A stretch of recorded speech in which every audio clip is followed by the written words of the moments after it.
So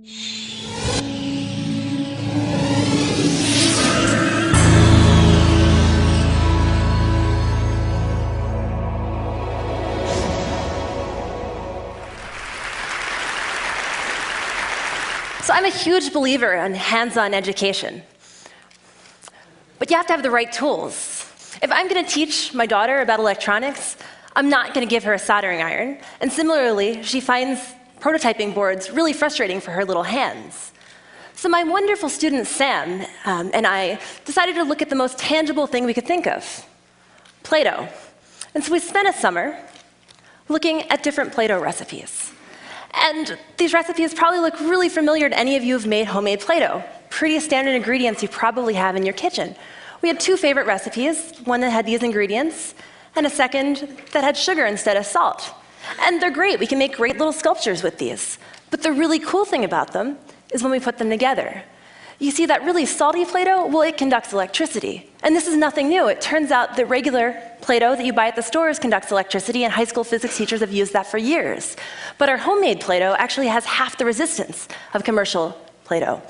And that sugar dough, well, it's 150 times more resistant to electric current than that salt dough. So what does that mean?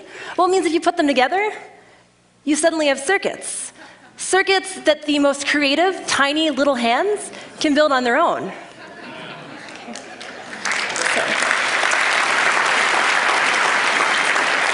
So I want to do a little demo for you. Okay.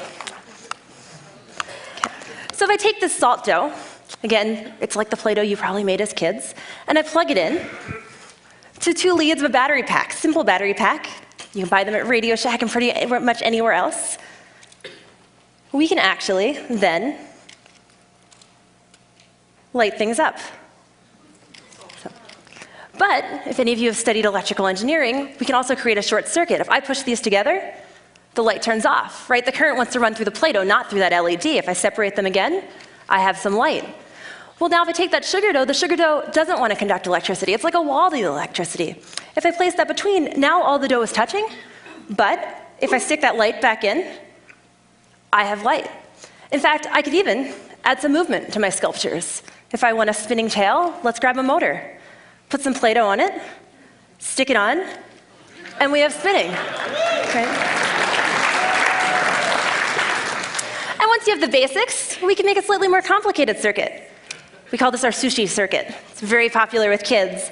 I plug in again the power to it, and now I can start talking about parallel and series circuits. I can start plugging in lots of lights. Right?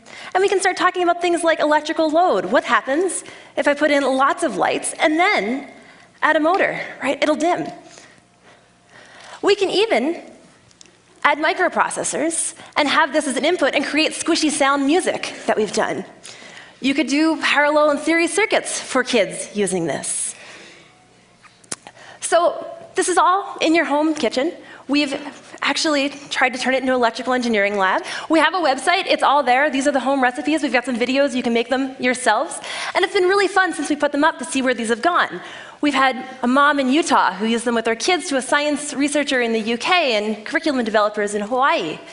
So I'd encourage you all to grab some Play-Doh, grab some salt, grab some sugar, and start playing. We don't usually think of our kitchen as an electrical engineering lab or little kids as circuit designers, but maybe we should.